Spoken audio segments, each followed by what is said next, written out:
All right, it's Ron Goodall, FightHype.com. I'm here with my man, 8-0 with 7 KOs, Jalil Major Hackett. What's going on, man? How you doing, Ron? Nice speaking to you again. How you doing? Good, good, man. Just slowly waking up, I guess, right? It's kind of one of Yeah, those that days. 3 hour difference. It's all good. I appreciate you just being considerate with that. So, just want to just touch bases and catch up with you because a lot of the fight fans out here have a lot of questions on. I'll just, I guess, jump right into it. You kind of mentioned on Twitter that you're a free agent now. Yes. Recently, the situation with Mayweather Promotions was coming to an end. Um, but due to other companies knowing that it was coming to the end, and everything that had been going on as far as like the number of fights that I was getting per year was kind of like slower than I would want it to be. I just, you know, requested a release, and they agreed, we should go our separate ways. Um so yeah, everything's cool on that end. Like it was no bad blood on the way out, you know. Mhm. It's still all love. I can still hit up Floyd, hit up Leonard whenever. So yeah. When you originally signed with them back, you had your first fight, I think, was it in the Miami Gardens? Um, and then later on you were able to fight on some tank undercards, some really good undercards. So from that, when did I guess the fights kind of slow down? Was it because via COVID, after COVID? Um, I actually turned pro like when, everything started to open back up, 2021, summer of Mhm. 2021. Um, so it wasn't really COVID that slowed the fights down. Um, Honestly, I couldn't really give you a real explanation on what happened as far as the slowdown. I made my debut in June of 2021. I fought 3 times that year. 2022, it's like everything came to a halt. I fought one time, on the Tank and Rolly card. Um, I had a fight scheduled for December of 2022, but that fight was canceled the day of. But hypothetically, if I did fight in December of 2022, I would only have one more fight than I have now. Um, so yeah, with that being said, 3 fights in 2021, one fight in 2022, and 2023 was relatively active, but if you're into the boxing world and you know you look deeper into it, I had one fight on Tank's card when he fought Hector Garcia. Um, then I had the other fight when he fought Ryan. Then I had a fight on a small card in Baltimore, and then I fought in Houston for the WBC Youth Silver title on a Red Owl card.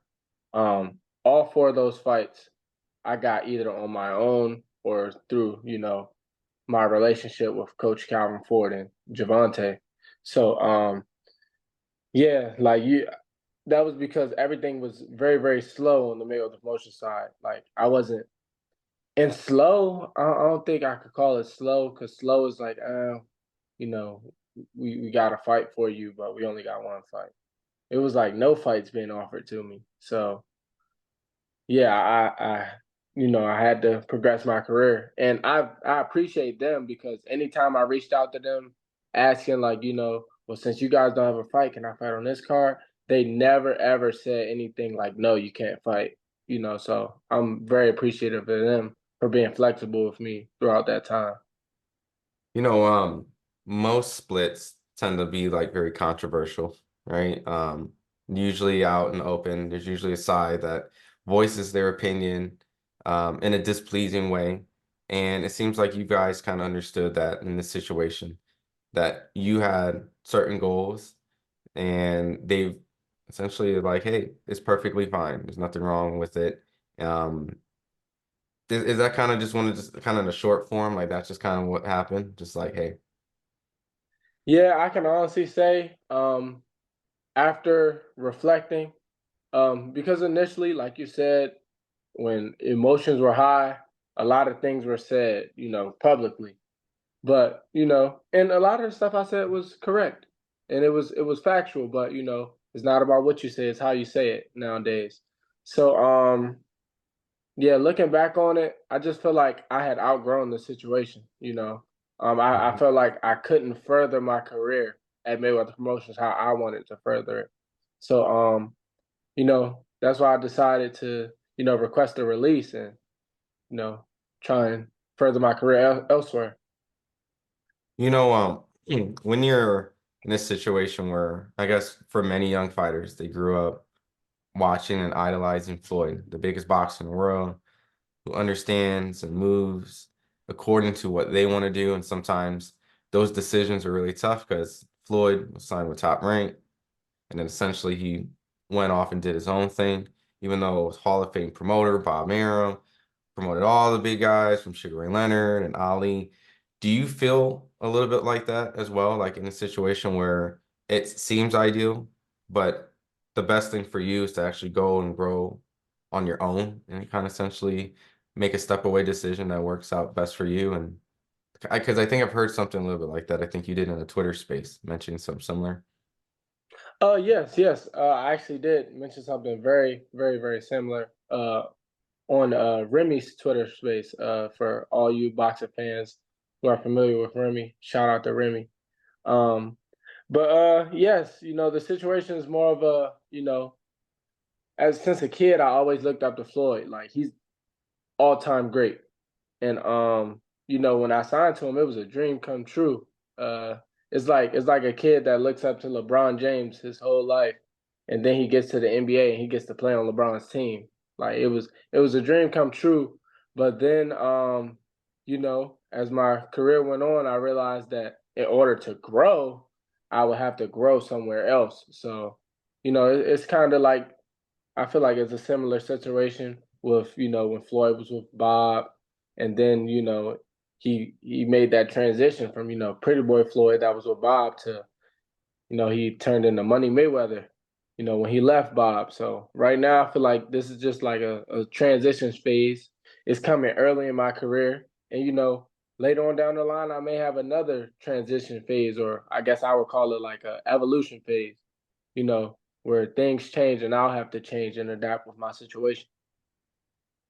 There's so many different promoters and so many networks out there at this point. Oscar's entering the business a lot more aggressive this year. There's a lot of additional promotions like things like Overtime Boxing, and like you mentioned, you fought a Red Owl, but there seems like one guy like Eddie Hearn who has kind of taken some of the fighters from a little bit of here and there. They got Richardson Hitchens, who was formerly with Mayweather Promotions. They recently just signed Jerron Ennis. They have a great working relationship with Devin Haney. Does Eddie Hearn, or maybe even Top Rank, like, have you kind of reached out or looked at maybe one of those guys being potential options? Right now, due to me recently becoming a free agent, I've got a lot of different, shouts, a lot of different texts and, DMs and so on and so forth. But as of today, while we're doing this interview, I do have a top four. So No, really. yeah, the number one spot for me right now that I feel like would be best for my situation would be Matchroom. Due to the fact that they recently, like you said, they recently signed Jerron Ennis. I have a great relationship with his team. And they explained their situation, and after talking with them, that would be, a great spot for me. Number two would be excuse me, most valuable promotions. With Jake Paul. Um, I think that would be a great landing spot as well.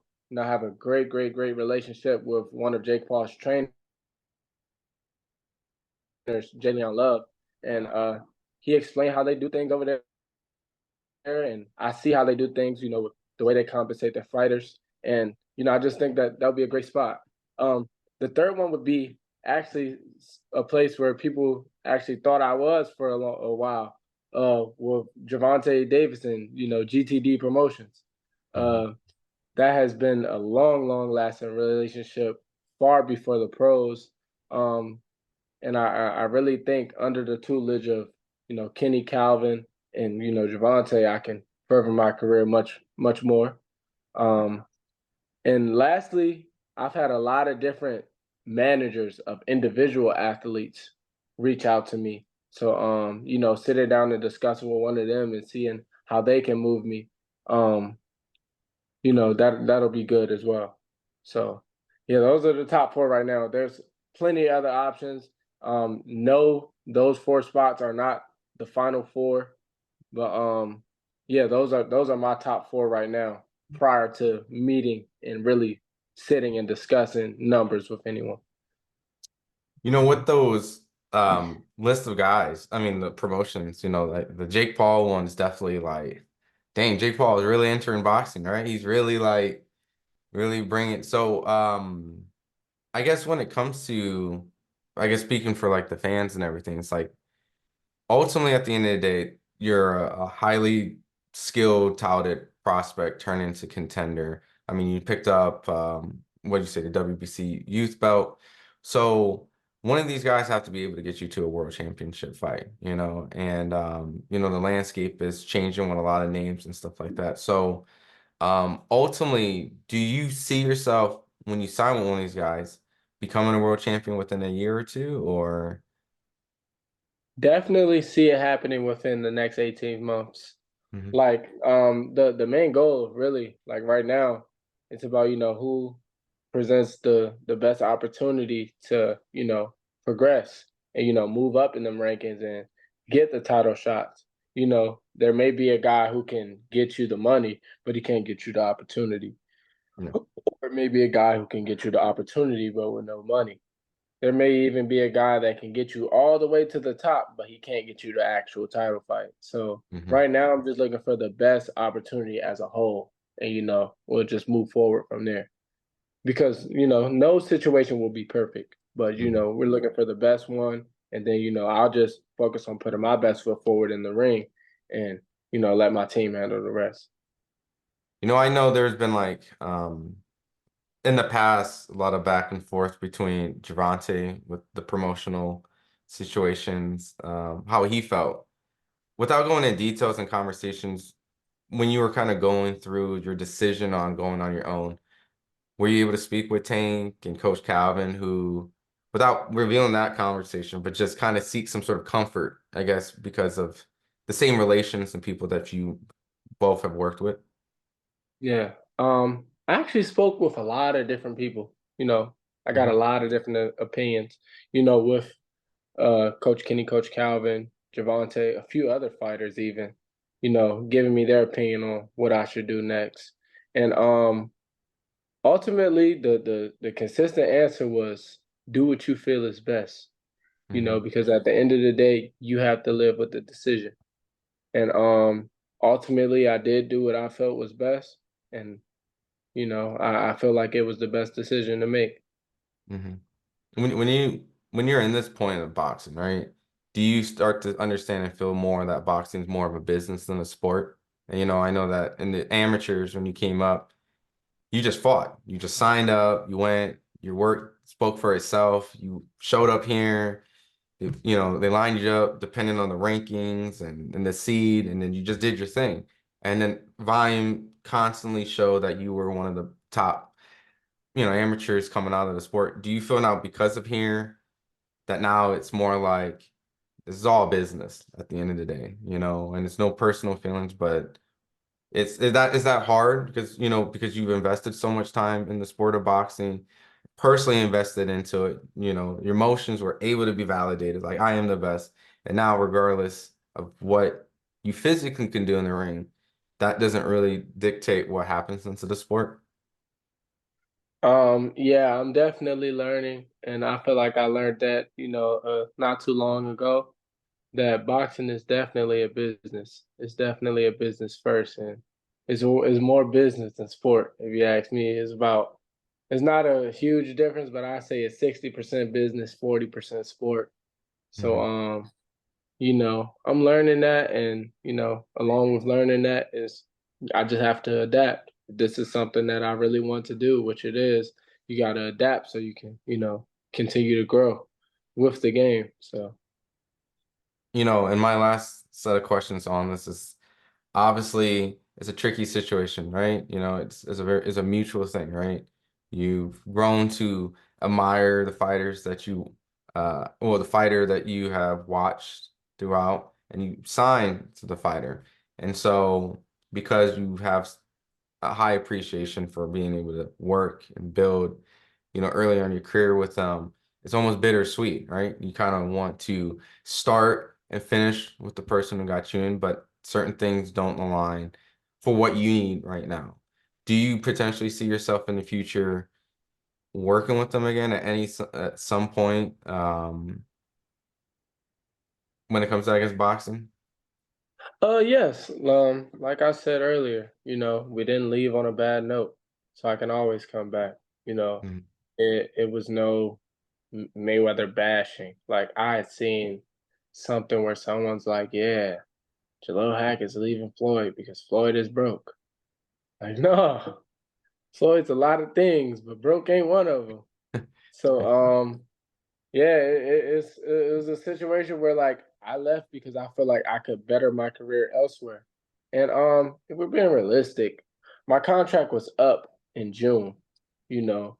Mhm. So it was either a situation where I could either resign or go somewhere else anyway. So yeah, it's just it was just time to go. And if the situation presents itself later on down the line that going back to Mayweather Promotions may be the best thing for me, then I will go back. But right now, somewhere else that's not there will be better.